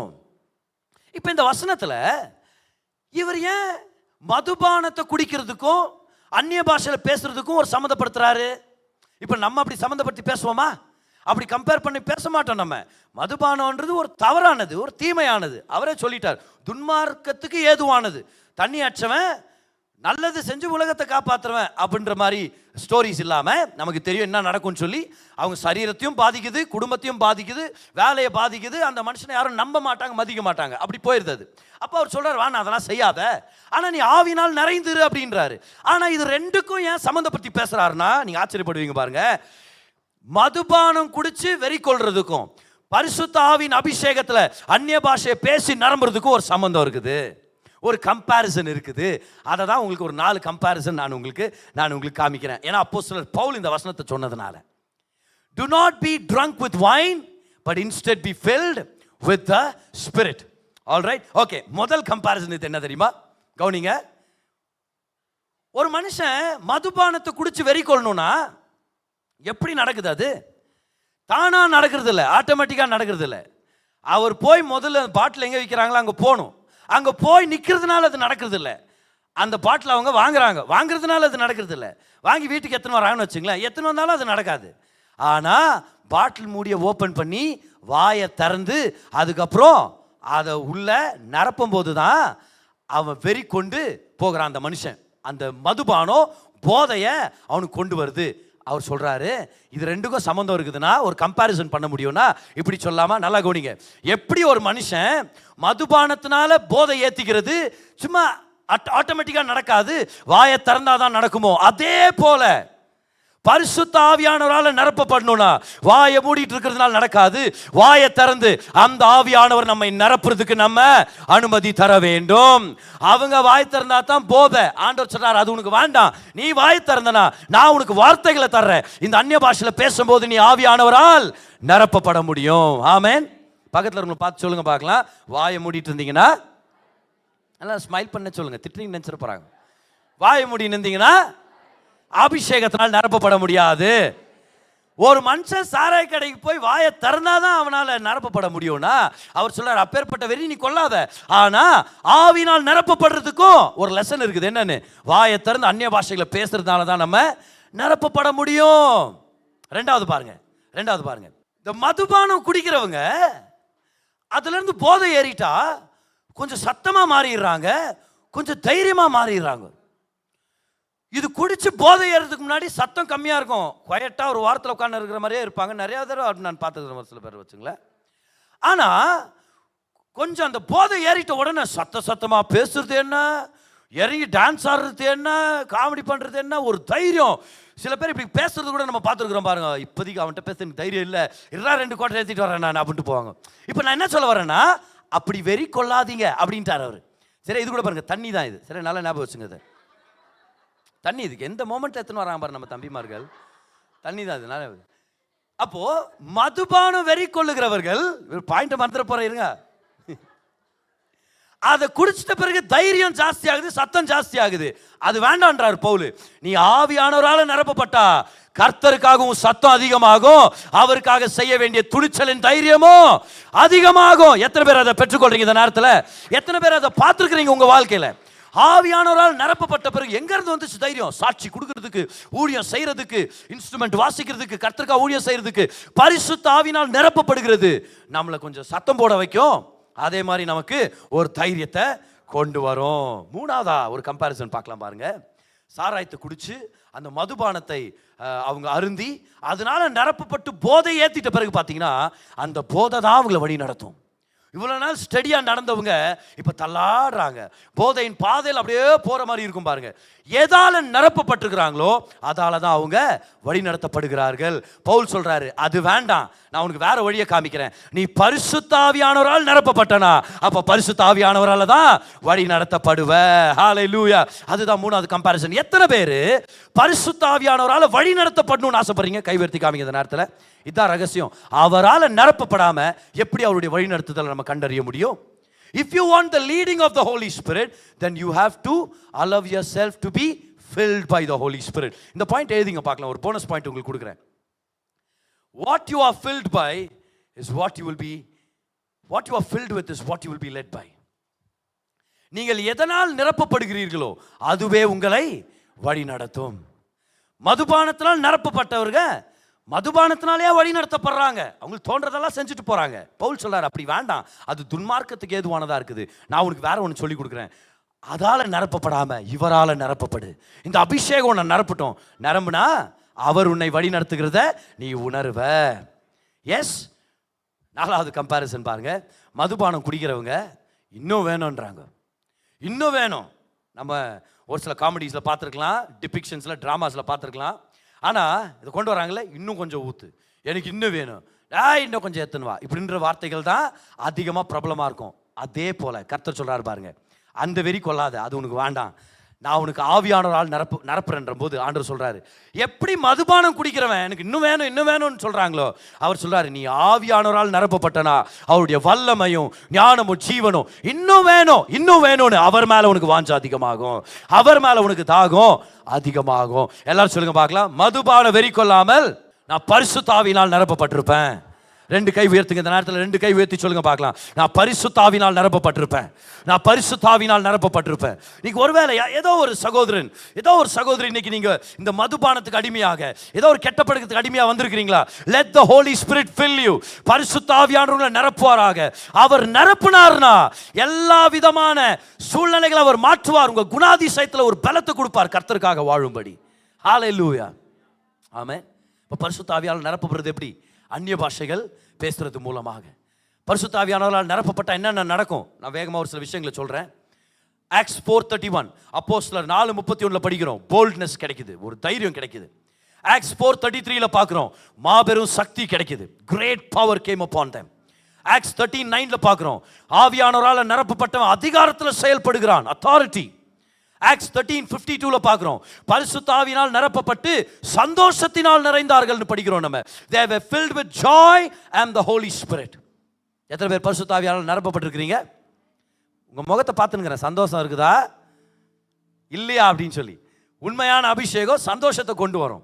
ஆக்ட்ஸ் சாப்டர் 6 verse number 3 பார்க்கிறோம், பரிசுத்த ஆவியினால் நிரப்பப்படும் பொழுது ஞானம் நம்ம வாழ்க்கையில கிடைக்கிறது, ஞானத்தில் செயல்படுகிறோம், wisdom. Acts 6 and verse number 5 பார்க்கிறோம், ஃபெய்த்ல நம்ம வேலை செய்ய முடியும். பரிசுத்த ஆவியினால் நிரப்பப்படும் போது இந்த அத்தனை காரியங்கள் நடக்குது. இது எல்லாத்தை விட முக்கியமான ஒரு காரியம் நடக்குது, அதுக்கு தான் நான் உங்களை கொண்டு வரணும்னு விருப்பப்படுறேன். ஜான் சாப்டர் 7 verse number 37 வரலாம். இது எல்லாமே நம்மளுடைய நோட்ஸ்ல அவைலபிளா இருக்குது. அவைலபிள் ஆயிரும், உங்களுக்கு கவலைப்படாதீங்க ஏதாவது மிஸ் பண்ணிட்டீங்கன்னா. வாங்க, ஜான் சாப்டர் 7 verse number 37. பரிசுத்த ஆவியினால நிரப்பப்பட்டணும்னா நான் அந்நிய பாஷையில பேசணும். அப்ப நான் அந்நிய பாஷையில பேச பேச பரிசுத்த ஆவியினால் நிரப்பப்படுகிறேன். நிரப்பப்படும் போது என்னென்ன நடக்குது இதெல்லாம் பார்த்துட்டு வர்றோம். நடக்கிறதுலே மிக முக்கியமான ஒரு நன்மை என்ன தெரியுமா? பாருங்க, யோவான் 7 அதிகாரம் அதோட 37 வசனத்துல இயேசு கிறிஸ்துவானவர் சொல்றாரு, பண்டிகையின் கடைசி நாளாகிய பிரதான நாளிலே இயேசு நின்று சத்தமிட்டு, ஒருவன் தாகமாயிருந்தால் என்னிடத்தில் வந்து பானம் பண்ண கடவன். அடுத்த வசனம், வேத வாக்கியம் சொல்லுகிறபடி என்னிடத்தில் விசுவாசமாய் இருக்கிறவன் எவனோ அவன் உள்ளத்திலிருந்து ஜீவ தண்ணீர் உள்ள நதிகள் ஓடும் என்றார். எல்லாரும் உள்ளத்து மேல கை வைங்க. உள்ளனா உங்க வயிற்று மேல கை வச்சு சொல்லுங்க பார்க்கலாம், என் உள்ளத்திலிருந்து ஜீவ தண்ணீர் உள்ள நதிகள் ஓடும். அப்படியே கை வச்சு சொல்லுங்க, ஆவியின் அபிஷேகம் எனக்குள் இருக்கிறது, என் மேல் இருக்கிறது. சொல்லுங்க, நான் அந்நிய பாஷையை பேசும்போது இயேசு கிறிஸ்துவின் ஜீவன், பரிபூர்ண ஜீவன், ஜீவ தண்ணீர் உள்ள நதிகளாக ஓட ஆரம்பிக்கும். அந்நிய பாஷை பேசும்போது, among all the wonderful things that happen, you know what happens? You are releasing the life of God into your life, into the areas of your life. தேவனுடைய ஜீவனையே நீங்க கட்டவிழ்த்து விட்டுட்டு இருக்கீங்க. பாரு, இயேசு கிறிஸ்து சொன்னார், பரிபூர்ண ஜீவன் உனக்கு கொடுக்க வந்திருக்கிறேன், அது உங்களுக்குள்ள தான் இருக்குது. எப்படி அதை கட்டவிழ்த்து விடுறது? ஹோலி ஸ்பிரிட் அபிஷேகத்தினால நிரம்பி நீங்க அந்நிய பாஷையை பேசும்போது உங்களுக்குள்ள இருந்து ஜீவன் புரண்டு ஓடுகிறது. உங்க உள்ளத்துல இருந்து உங்க வயிற்று பகுதியில இருந்து. உங்களுக்கு தெரியுமா, ஸ்ட்ரெஸ் ஆனா வயிற்று பகுதி தான் அதிகமாக பாதிக்கப்படுது. அதனால தான் எக்ஸாம் டைம்ஸ்ல பிள்ளைங்களுக்கு loose motion sir, that's why I came late sir. என்னாச்சு இவ்வளோ நாள் இல்லாமல் இன்னும் இப்போ என்ன உனக்கு ஸ்டமக் அப்செட்டு, இப்போ என்ன உனக்கு இன்டைஜஷன்? பார்த்தீங்கன்னா ஸ்ட்ரெஸ், மன அழுத்தம் வயிற்று பகுதியை தான் பாதிக்குது. அது பாருங்க, ஒரு நெகட்டிவ் நியூஸ் கேட்ட உடனே நம்மளுக்கு எங்கே ஒரு ஃபீலிங் வருது? நம்மளுடைய வயிற்றில் ஒரு மாதிரி ஆகுது இல்லையா? ஐயோ. அதுவும் ஒரு சில பேர் பாருங்களேன், ஒரு சில பேரை பற்றி தவறாக பேசுகிற அந்த ஹேபிட்டை பற்றி ஞானி சொல்கிறாரு ப்ராவர்ப்ஸ் புத்தகத்தில், உன்னுடைய வயிற்றில் தான் காயங்கள் ஏற்படும், நீ அடுத்தவங்களை பத்தி புறம் கூறுகிறத நீ செஞ்சனா அப்படின்றார். அப்போ வயிறு ரொம்ப சென்சிட்டிவான ஒரு பகுதி. தவறான காரியங்களை கேட்கும் போது, செய்யும் போது, பேசும்போது வயிறு எஃபெக்ட் ஆகுது. ஆனா என் உள்ளத்திலிருந்து தேவ ஆவியானவர் ஜீவ தண்ணீருள்ள நதிகளாக புரண்டோடுகிறார்னா, நான் அந்நிய பாஷையில பேச பேச பேச ஸ்ட்ரெஸ்ல இருந்து நான் விடுதலை ஆயிருவேன், மன அழுத்தத்துல இருந்து விடுதலை ஆயிருவேன். இந்த நெகட்டிவான உலகத்துல எத்தனை தவறான செய்திகள் நம்மளை அட்டாக் பண்ண வருது. அந்நிய பாஷையில பேசுற மனுஷன் ஜீவ தண்ணீருக்குள்ள அவர் வாழ்ற ஒரு அனுபவத்துல இருப்பார். ஜீவ தண்ணீர்கள் புரண்டோடும். உள்ளோன்னும் போது அது உங்கள் கர்ப்பப்பையையும் குறிக்கிற ஒரு முக்கியமான விஷயம். கர்ப்பப்பையின் பிரச்சனைகள், மென்ஸ்ட்ருவல் இஷ்யூஸ், இல்லைனா சிஸ், நீர்க்கட்டிகள், இப்பேற்பட்ட சிச்சுவேஷன்ஸ் உங்களுக்கு இருக்குதா? கர்த்தர் உங்களை பார்த்து சொல்றாரு, நீ அந்நிய பாஷையில பேச பேச உன் உள்ளத்துல இருந்து ஜீவ தண்ணீர், அப்படின்னா ஜீவன் ஃப்ளோ ஆகுது, எல்லா மரணத்தையும் அது ஜெயிச்சு வந்துருன்றார் அவர். வியாதின்றது மரணத்தின் அறிகுறி, கடன் பிரச்சனைன்றது மரணத்தின் அறிகுறி, மன அழுத்தம் அப்படின்றது மரணத்தின் அறிகுறி. எதெல்லாம் தீமையோ அதெல்லாம் மரணம் அப்படின்ற கேட்டகரியில் நம்ம கொண்டு வந்துடலாம். மரணத்தை எப்படி ஜெயிக்கிறது? ஜீவனை வச்சு தான் ஜெயிக்க முடியும். எப்படி பிரதர் ஜீவன் ஃப்ளோ ஆகும்? ஆண்டவர் சொல்றாரு, ஜீவ தண்ணீர் உள்ள நதிகள் ஃப்ளோ ஆகணும்னா பரிசுத்த ஆவியானவர் மேல இருக்கிறார். நீ அந்நிய பாஷையில பேச ஆரம்பி, உன் வாழ்க்கையில் இருக்கிற மரணத்தை அது கிளியர் பண்ணி விட்டுரும். பாருங்க, ஒரு ரிவர் காஞ்சு போயிருக்குன்னு வச்சுங்களேன், அது வத்தி போயிடுச்சு. அந்த இடத்துல நிறைய குப்பையை கொட்டி வச்சிருவாங்க. அந்த இடத்துல ரிவர் இருந்த தடையுமே இல்லாத அளவுக்கு குப்பை சேர்ந்துருக்கும். பாருங்க, சில டைம் பார்த்து பரிதாபப்படுவோம், இங்கே என்ன மாதிரி ஒரு ரிவர் இருந்துச்சு பாரு, எப்படி ஆயிடுச்சு பாரு இப்போ குப்பை மாதிரி அப்படின்னு. நீங்க கவலையே பட தேவையில்ல, யார் இது சுத்தம் பண்ணுவா? ரிவரை மட்டும் கட்டவிழ்த்து விடுங்கன்ற. நான் அந்த சீசன் வந்து மழை வர ஆரம்பிச்சிச்சு, திரும்பியும் ரிவர் ஓட ஆரம்பிச்சிருச்சுன்னா முதல்ல இருந்த அந்த குப்பை, அந்த தடைகள் அத்தனையும் அந்த ரிவர் அப்படியே வாரி தூக்கி எரிஞ்சிட்டு போயிட்டே இருக்கும். பாருங்க, இதுதான் கர்த்தர் நமக்கு வச்சிருக்கிற ஒரு தயவு. என்ன தெரியுமா பிரதர்? எத்தனையோ கவலைகள், எத்தனையோ வியாதிகள், எத்தனையோ சூழ்நிலைகள் என் வாழ்க்கையில் இருக்குது, எப்படி ஜெயிக்கிறது? ஆண்டவர் சொல்றாரு, என் பரிசுத்த ஆவியானவர் உனக்குள்ள இருக்கிறார், அவர் அபிஷேகம் மேல இருக்குது, நான் உனக்கு அந்நிய பாஷைன்ற வரத்தை கொடுத்துருக்கிறேன், நீ பேசு. நீ பேச பேச பேச ஜீவ தண்ணீருள்ள நதிகள் ஓடும். ஜீவ தண்ணீருள்ள நதிகள் ஓடும் போது எல்லா மரணத்தையும் தூக்கி எரிஞ்சிரும், எல்லா வியாதியை தூக்கி எரிஞ்சிரும், எல்லா பலவீனம், எல்லா பயம், எல்லா கவலை எல்லாத்தையும் அது கிளென்ஸ் பண்ணிரும். உங்க வாழ்க்கையில மரணத்தின் அறிகுறி இருக்குதா? கவலையே இல்லை, ஜீவனுக்கான வழி உங்களுக்குள்ள இருக்குது. அந்நிய பாஷைகளில் பேசுவது. நீங்க பேச பேச ஜீவன் ஃப்ளோ ஆகும். ஆண்டவர் உங்களை ஜீவனுக்குள்ள வாழ வைக்கணும்னு சொல்லி விருப்பப்படுகிறார். ஹல்லேலூயா. எங்கெல்லாம் ஜீவ நதி ஓடுதோ அங்கெல்லாம் மரணம் மாற்றப்படுகிறது, ஜீவனை நம்ம பார்க்க முடியுது. ஏசாயா 32 அதோடைய 15ஆம் வசனத்தை நம்ம படிக்கிறோம். கர்த்தர் சொல்றாரு, உன்னதத்திலிருந்து நான் உனக்கு என்னுடைய ஆவியை நான் ஊற்றும் பொழுது அப்பொழுது வனாந்திரம் செழிப்பான வயல்வெளியாகும். கர்த்தர் அனுப்புற பரிசுத்த ஆவியானுடைய வல்லமையில் நீங்க செயல்பட்டீங்கன்னா எல்லா வனாந்திரமும் வயல்வெளியாகும். நீதிமொழிகள் 18:21 நம்ம பார்க்கிறோம். வாழ்க்கையில ஜீவன் வேணும்னா அப்ப நம்ம நாக்குல தான் அந்த வல்லமை இருக்குதுன்றார். மரணமும் ஜீவனும் நாவின் அதிகாரத்தில் இருக்கும், அதில் பிரியப்படுகிறவர்கள் அதன் கனியை புசிப்பார்கள். அதில் பிரியப்படுகிறவர்கள் அர்த்தம், நாக்க பயன்படுத்துறதுல பிரியப்படுகிறவர்கள் அதன் கனியை புசிப்பார்கள். நாக்கின் அதிகாரத்தை ஆவியானவருக்கு கொடுத்து அந்நிய பாஷையில பேச விரும்புகிறவர்கள் அந்த அந்நிய பாஷையின் கனியை அனுபவிப்பார்கள். என்ன கனி அது? ஜீவன், லைஃப். லைஃப் பாருங்க, ஒரு மரம் அதோடைய இலைகள் ஏதோ வியாதிப்பட்டு போயிடுச்சுன்னு வச்சுங்களேன், இல்லை அதோடைய இலைகள் காஞ்சி உதிர்ந்துட்டு இருக்குதுன்னா நீங்க போய் அதெல்லாம் உதறி விடணும்னு ஒன்றும் அவசியம் இல்லை. எத்தனை மரத்தை தான் அப்படி பண்ண முடியும்? நீங்க என்னத்தையோ பெருசா பண்ணணும்னு அவசியம் இல்லை. பாருங்க, நிறைய தடவை மரத்துடைய ஜீவன், அந்த சாப் மரத்துக்குள்ள இருந்து ஆரோக்கியமா ஃப்ளோ ஆனாலே போதும், எல்லா காஞ்சு போன இலைங்க தானா உதிர்ந்துடும். வியாதிப்பட்ட இலைகள் உதிர்ந்து போய் புது இலைகள் அந்த இடத்துல முளைக்க ஆரம்பிக்கும். அப்படின்னா ஜீவன் பாய்ந்தாலே போதும், மரணத்துக்கு சான்ஸே இல்லை. இயேசு கிறிஸ்துவின் ஜீவன் உங்களுக்குள்ள இருக்குது. எல்லாரும் பாருங்க, வானத்தையும் பூமி உண்டாக்குன தேவகுமாரனுடைய ஜீவன் நம்ம அனைவருக்குள்ள இருக்குது. அதுதான் பரிபூர்ண ஜீவன். அது வெளியே வர்றதுக்கு நீங்க ஒரு சான்ஸ் கொடுத்தீங்கன்னா உங்க வாழ்க்கையில மரணம்ன்ற அறிகுறியே இருக்காது. எப்படி பிரதர் அதை வெளியே கொண்டு வர்றது நீங்க கேட்டீங்கன்னா அதுதான் அந்நிய பாஷைகளில் பேசுவது. when you speak in tongues உள்ள இருக்கிற ஜீவன் ஃப்ளோ ஆரம்பிக்குது. பரிசுத்த ஆவியானவர் உங்களை நிரப்ப ஆரம்பிக்கிறார். பாரு, நம்ம எல்லாருமே மரணத்துக்கு கீழே வாழக்கூடாது, சாபத்துக்கு கீழே வாழக்கூடாது. ஜீவனுக்கு உட்பட்டவர்களாக நம்ம வாழ வேண்டும். ஜீவனை பெற்றுக்கொண்டு ஜீவன் நிறைந்தவர்களாக நம்ம வாழ வேண்டும். இதுதான் கர்த்தருடைய திட்டம். இங்க இருக்கிற ஒவ்வொரு விசுவாசியும் கர்த்தர் அந்த திட்டத்தை வச்சிருக்கிறார். ஜீவன் நிறைந்தவர்களாக நாம் வாழும்படி. எப்படி நடக்கும்? அது பரிசுத்தாவின் அபிஷேகத்தினால நிரம்பி அந்நிய பாஷைகளில் பேசுவதனால் மூலம்தான் அப்படி நடக்கும். இன்னைக்கு ஆண்டவர் ஜீவனுக்கான அதிகாரத்தை நம்மளுக்கு கொடுத்துருக்கிறாரு.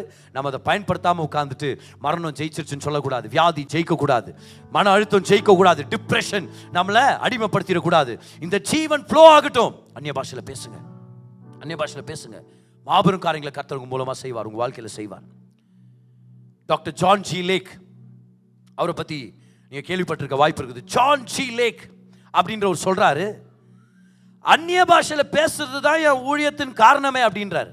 Speaking in tongues is the making of my ministry. இவர் யார் தெரியுமா? பெரிய பிசினஸ் மேன். ஆனா பிசினஸ் எல்லாத்தையும் விட்டு போட்டு சவுத் ஆப்பிரிக்காவுக்கு ஊழியத்துக்கு போறாரு. அங்க போய் பல அற்புதங்களெல்லாம் செஞ்சு அநேகர் சுகமளிக்கும்படி கர்த்தர் அவரை பயன்படுத்துகிறார். வல்லமையான ஊழியக்காரன். அப்புறம் ஸ்போக்கேன் என்ற இடத்துல திரும்பி அமெரிக்காவுக்கு வந்து அங்க ஒரு பட்டணத்தில் வேலை செய்கிறார். கர்த்தருக்காக ஊழியம் செய்கிறார். இவருடைய ஊழியம் எந்த அளவுக்கு பிரமாண்டமாக இருந்துச்சுன்னா, கவனிங்க, லட்சக்கணக்கான பேர் சுகமடைகிறது அவர் பார்த்தார் ஊழியத்தில். லட்சக்கணக்கான பேர். அவர் மட்டும் இல்லை, அவர்கிட்ட யார் யார் ஊழியத்துக்கு வராங்களோ அத்தனை ஊழியக்காரங்களுக்கும் அவர் அதை ட்ரெயின் பண்ணியிருக்கிறார். பாருங்க, ஒரு பெரிய பில்டிங் ஒன்று கட்டினார். அந்த பில்டிங்ல நிறைய அறைகளை ஏற்படுத்தினார், ஹீலிங் ரூம்ஸ் அப்படின்னு, ஸ்போக்கேன் அப்படின்ற இடத்துல இந்த ஹீலிங் ரூம்ஸை ஏற்படுத்தினார். அந்த ஊர்ல யாருக்கு உடம்பு சரியில்லை ஜெபம் பண்ணீங்கன்னா அவங்க வரலாம் அந்த ரூமுக்கு. அங்க ஒரு வாலண்டியர் இருப்பார், அவர் ஜெபம் பண்ணுவார். சுகமாகிற வரைக்கும் அவங்க அங்க இருக்கலாம். ஆச்சரியம் என்ன தெரியுமா? வந்த அனைவரும் அந்த இடத்துல சுகத்தை பெற்றுக்கொண்டு அற்புத விதமாக சுகத்தை பெற்றுக்கொண்டு போவாங்க. இதை பற்றி அப்படியே நியூஸ் பயங்கரமாக நெருப்பு மாதிரி பரவ ஆரம்பிச்சிச்சு. கவர்மெண்ட் அஃபீஷியல்ஸ் ஒரு நாள் வந்தாங்களாம். என்ன இது பயங்கரமாக கேள்விப்படுறோம் நம்ம, இன்னும் வர்றவங்களாம் சுகமாகறாங்களாம், 1000 பேர் ஒரே நாள் சுகமாகறான்றாங்க, 1,00,000 பேர் சுகமாயிட்டாங்க இத்த வரைக்கும்ன்றாங்க. என்னன்னு போய் பார்த்தா ஒரு அறைக்குள்ளேயும் அற்புதங்கள் நடக்குதான் பாருங்க. கேன்சர் கட்டிகள் கரையிறதும் மறையிறதும் இது எல்லாத்தையும் இவங்க பார்த்துட்டு இருக்கிறாங்க. அவங்க போய் ரிப்போர்ட் கொடுத்தாங்களாம், ஐயோ நாங்கள் கேள்விப்பட்டது பாதி கூட இல்லைங்க, இங்கே பயங்கரமான நந்தன் இருக்குது அப்படின்னு சொல்லி. பயங்கரமான அற்புதங்கள். ஒரு நாள் ஒரு மெடிக்கல் கன்வென்ஷன். அந்த மெடிக்கல் கன்வென்ஷனில் 5 பிணியாளிகள், சிக் பீப்புளா, பேஷண்ட்ஸ், அவங்க 5 பேரை ஸ்டேஜில் உட்கார வச்சுட்டாங்க. என்னன்னு கேட்டால், இவங்க அனுபவிக்கிற வியாதிக்கான மருந்தை இன்னும் நம்ம கண்டுபிடிக்கல, இவங்க ஒரு தீராத வியாதியில் இருக்கிறாங்க. அந்த கன்வென்ஷனில் தான் அவர் உட்கார்ந்து இருக்கிறார், ஜான் ஜி லேக். அவர் சொன்னாரா, ஐயா நான் வந்து ஜெபம் பண்ணட்டுமா, அவங்களுக்கு 5 பேரும் சுகமாவாங்க அப்படின்றார் இவர். மெடிக்கல் கன்வென்ஷன் எல்லாருடைய கண்களுக்கு முன்பதாக மேலே வந்தார். வந்து ஒவ்வொருத்தருக்கும் ஜெபிக்கிறார் இயேசுவின் நாமத்தில்.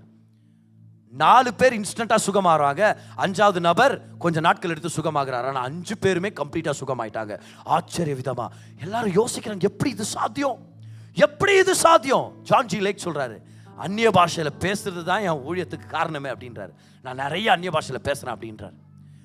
நம்ம காலத்துல கோவிட் வந்துச்சு, கொரோனா வைரஸ் உடைய பிரச்சனை, உலகமகா ஒரு பிளேக், அது இல்லையா, கொடிய வியாதி, ஒரு கொள்ளை நோய் வந்தது. அவருடைய காலத்தில் பியூபானிக் பிளேக் அப்படின்ற ஒரு கொடிய நோய் வந்தது, பியூபானிக் பிளேக். இந்த பியூபானிக் பிளேக் வந்த உடனே இது கான்டாக்டால பரவுற ஒரு வியாதி, அதே போல சுவாச காத்துனாலும் பரவுற ஒரு வியாதியா இருந்ததுனால செத்து போறவங்களை அடக்கம் பண்றதுக்கு யாரும் வரல. அவங்க வாயில நுர தள்ளி அந்த வியாதி பரவிட்டு இருக்கிறதுனால மெடிக்கல் ப்ரொஃபஷனல்ஸே பயந்தாங்களாம், தொடர்றதுக்கே பயந்தாங்களாம். பாருங்க, ஜான் ஜி லேக்குடைய டீம் வந்தாங்க. அவங்க சொன்னாங்களா, நாங்கள் அடக்கம் பண்ணுறோம், எங்களுக்கு இது ஒன்றும் ஆகாது இந்த வியாதி அப்படின்னு. ஒவ்வொரு டீம் மெம்பரும் வந்து அந்த அந்த பிணங்களெல்லாம் எடுத்து அடக்கம் பண்ணிட்டு இருக்கிறாங்க. மெடிக்கல் ப்ரொஃபஷனல்ஸ் கேட்டாங்களா அவரை கூப்பிட்டு, எப்படி சார் அது, எப்படி அது உங்கள் டீம் மெம்பருக்கு மட்டும் ஒன்றும் ஆக மாட்டேங்குது, ஏன் இந்த வியாதி உங்களுக்கு வர மாட்டேங்குது, நாங்களே அப்படி பயப்படுறோம், உங்கள் டீமுக்கு வராதது காரணம் என்ன? இப்போ இவர் சொன்னாரா, அங்கே ஒரு போனவர் இருந்துச்சான் பாருங்க, அந்த சடலத்தில் அதோடைய வாயில் நுரை இருந்திருக்குது. இந்த சடலத்துடைய வாயின் நுரை எடுத்து அவர் சொன்னாரா, அதை எடுத்துட்டு வாங்க, எடுத்துட்டு வந்து இங்கே போடுங்க அப்படின்னு. ஜாக்கிரதை அதை எடுத்து வந்தாங்களாம் பாருங்க. மைக்ரோஸ்கோப் கீழே இவருடைய கையை வச்சாராம், என் கையில் போடுங்க இப்போ அப்படின்னாராம் பாருங்க. அந்த நுரை எடுத்து இவர் கையில் போட்டால் மைக்ரோஸ்கோப்பில் தெரியுது நிறைய கிருமிகள் அப்படியே அங்கே இடத்துல மூவ் ஆகிக்கிறது தெரியுதான் பாருங்க. அவர் சொன்னாராம், பாருங்கன்னு. இவர் கையில் போட்ட உடனே உயிரோடு அந்த கிருமிகள் எல்லாம் அப்படியே சுருங்கி செத்து போச்சான் பாருங்க. அவங்க கேட்டாங்களாம், சார் என்ன சார் இது? அவர் சொன்னாராம், ரோமர் 8ஆம் அதிகாரம் 2ஆம் வசனம் இது அப்படின்னாரு. ரோமர் 8ஆம் அதிகாரம் 2ஆம் வசனம் என்னது? கிறிஸ்து இயேசுவினாலே ஜீவனுடைய ஆவியின் பிரமாணம் என்னை பாவம் மரணம் என்பவைகளின் பிரமாணத்தின் நின்று விடுதலையாக்கிருச்சு. எல்லாரும் படிங்க அந்த வசனத்தை. கிறிஸ்து இயேசுவினாலே, சத்தமா படிங்க, ஜீவனுடைய ஆவியின் பிரமாணம் என்னை பாவம் மரணம் என்பவைகளின் பிரமாணத்தின் நின்று விடுதலையாக்கிருச்சு. கை உயர்த்துங்க எல்லாரும், சொல்லுங்க, வியாதிக்கு அதிகாரம் இல்ல, மன அழுத்தத்துக்கு அதிகாரம் இல்ல, பலவீனத்துக்கு அதிகாரம் இல்ல. ஓ, பாவம் மரணத்துடைய பிரமாணத்துல இருந்து நான் விடுதலை ஆயிட்டேன். ஜீவன் ஃப்ளோ ஆனா போதும். மரணத்தை பத்தி நீங்க கவலைப்பட தேவையில்ல. let the life flow, let the life flow. எல்லாரும் உள்ளத்து மேல கை வைங்க. எல்லாரும் சொல்லுங்க, ஜீவன் எனக்குள்ள இருக்குது. நான் எல்லாரும் சொல்லுங்க பார்க்கலாம், இயேசுவின் ஜீவன் எனக்குள்ள இருக்குது, பரிபூர்ண ஜீவன் எனக்குள்ள இருக்குது. நீங்க அந்நிய பாஷையில பேசும்போது தான் ஆவியானவர்களை நிரப்புகிறார். ஆவியானவர் நிரப்பிட்டார்னா ஜீவனால நிரப்பிட்டார்னு அர்த்தம். என்ன ஒரு அருமையான வார்த்தை. தேவன் தம்முடைய ஜனங்களுக்கு சுகத்தை கொடுக்கும்படி, செழிப்பை கொண்டு வரும்படி, சமாதானத்தை கொடுக்கும்படி அவருடைய பிரசங்கிக்கப்பட்ட வார்த்தையை பயன்படுத்துறார். இந்த பிரசங்கம் உங்களுக்கு ஒரு தீர்க்க தரிசனமான வார்த்தையை கொண்டு வந்திருக்கோம் அப்படின்னு சொல்லி நான் நம்புறேன். உங்களுடைய தேவைக்கேற்ற மாதிரி கர்த்தர் உங்களோட பேசியிருப்பார், உங்களை பலப்படுத்தி இருப்பார். நம்ம ஜெபிக்க போறோம். அதுக்கு முன்னாடி இந்த விஷயங்களை ஞாபகம் வச்சுங்க. தேவன் நல்லவர், அவர் உங்க மேல கிருபையா இருக்கிறார். நீங்க நல்லா இருக்கணும்னு சொல்லி அவர் விருப்பப்படுறார். உங்க வாழ்க்கையில நடக்கிற சகல காரியங்களையும் நன்மைக்கு எதுவாக அவர் திருப்பிட்டு இருக்கிறார். வாங்க ஜெபிக்கலாம். பிதாவே, உங்க தயவுக்காக நன்றி செலுத்துறோம். இந்த செய்தியை கேட்ட உங்க பிள்ளையை நீங்க தொடுங்க, ஆசீர்வதிங்க, நன்மையால நிரப்புங்க, பலத்தால நிரப்புங்க. அவங்களுக்கு என்ன தேவை இருக்குதுன்னு உங்களுக்கு தெரியும் ஆண்டவரே. மகிமையின் ஐஸ்வர்யத்தின்படி அந்த தேவைகளை சந்திங்க. குடும்பங்களை ஆசீர்வதிங்க, வழி நடத்துங்க, தொழில் ஆசீர்வதிங்க. ஒரு நன்மையிலும் குறைபடாதபடிக்கு நிறைவான ஆசீர்வாதங்களால் நிரப்புங்க. இன்னும் பல நன்மையான காரியங்களை செய்வீங்கன்னு எதிர்பார்க்கிறோம். பலப்படுத்துங்க. இயேசுவின் நாமத்தில் ஜெபிக்கிறோம் பிதாவே. ஆமென், ஆமென்.